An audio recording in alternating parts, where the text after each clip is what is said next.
Tonight we're making barbecue chicken, baked barbecue chicken. All I did here was I like to spread a little bit of barbecue on the bottom of the pan. That way the underside of the chicken can have a little bit of barbecue. I pulled the skin off these chicken thighs, smothered them in barbecue sauce. With that, we're going to have oven baked, roasted, whatever you call it, Brussels sprouts. I take these little bags of Brussels sprouts from Walmart. I usually do just 2, but tonight I'm going to do 3. And sometimes I like to, right now I'm just cutting them in half, and then in half again, just quartering them. Sometimes I like to chop them. You can see where I started doing that, because it gets them a little more crispy, which is what I like. But I don't have the time or the energy to chop them like this. I'm just going to cut them in half. I like taking them when they're little frozen. Not too frozen. And you just put your knife and wiggle it. And I usually use 2 hands. But I'm trying to do a video with one hand. Cut it with the other. And cut it in half. You do it while they're still little. If you wait till they're completely raw, they'll mush when you go to cut. But you do them a little frozen, and they hold together. And I just do that. If you wanted to chop them, I just usually turn them like that and then just start chopping. It don't matter. It's just a rough chop. And then throw them over here in this pan, and then we'll come back and season them once I'm done. I wanted to show you when you let them thaw some, they're so much easier. See how much easier that was? That was just like so easy.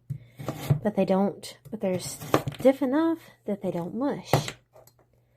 I mean, I'm doing this with just one hand right down the center.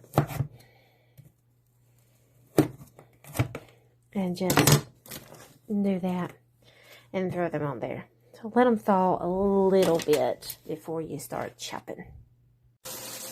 Now to add the seasonings. So we're going to start with some bacon grease, depending on how much basic bacon grease you have and how much you want on here is how much you can put. I'm going to do about 2 dollops. I don't have a whole lot, but it'll be fine. It just adds a little flavor and keeps it from sticking to the pan. Alright, so now I'm going to put that away, and then we're going to add a little bit of olive oil. This just to help it to keep from sticking, and it also coats the partially frozen Brussels sprouts and helps the other seasonings to stick to them to give that little bit of flavor. So you just drizzle it all over, and then we're going to set that aside. And then next is going to be a little bit of black pepper. Now, all of these seasonings is going to be to your taste. If you want more of one or less of one, adjust it however you're feeling. The next seasoning is going to be a little bit of Himalayan pink salt. I like doing the pink salt because it not only gives it the salt flavor, but it adds in a few like little minerals and stuff that your body needs. Sprinkle that all over. Next, we are going to, if I can get this lid off of this thing right here. All right. Next is going to be garlic powder. I like to apply a generous amount of garlic powder because we like the garlic flavor in my household. So I'm just going to sprinkle it all over. Once again, you can adjust it how you like it. Next is going to be, let me pick that up. All right, next is going to be onion powder. Now with the onion powder, you don't want a whole lot because the onion powder is a little bit stouter than the garlic. So you don't need to use a whole lot of that. So just sprinkle it on there. Then we are going to grab the Creole seasoning. This, once again, if you want more spice, add some more to it. If you want a little less spice, add less to it. But we kind of like things touch spicy in my house, so I'm going to do a generous amount. That should be good enough. Next is going to be some parsley. Now, I love using parsley. I put parsley in everything. I have yet to find out how much is too much. To me, you cannot have too much parsley. So I'm going to shake a generous amount all over this. This parsley, it's good. All right, then once I get that put up, next I'm going to reach in and grab this right here is honey. So this is some local honey I bought from a guy down the road. You can use whatever honey you want, whatever honey you have. And once again, you can put as much as you want. Now, if you put too much, they will tend to, as they cook, they will tend to stick to the pan. So you don't want to put too much, but you can apply a generous amount like that. Just drizzle it all over it. And then that will be good. So the last seasoning I'm going to put on here is some garlic salt. Now, you don't want to do too much because you don't want it too salty, but this is raw vegetables, so they will absorb a good amount of flavoring. And this garlic salt just adds a little pop of garlic, which we like.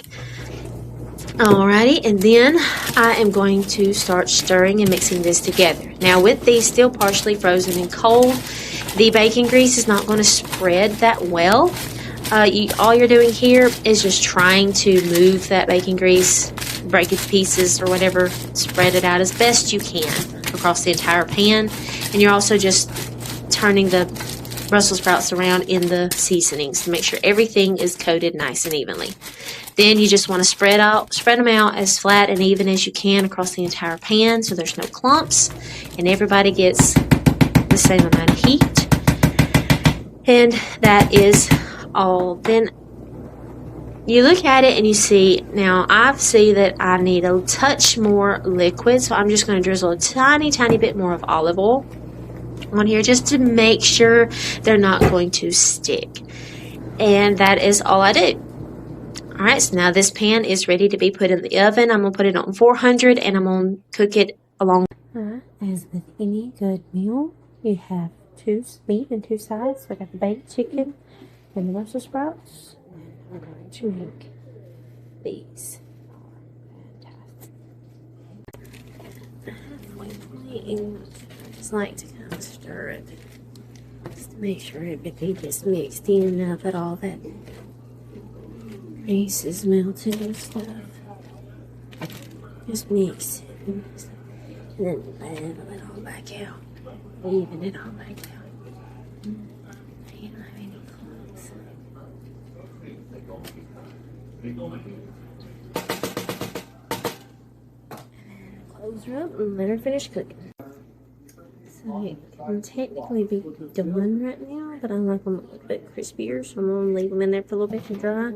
And my chicken's not quite done, so we're just going to leave them in there.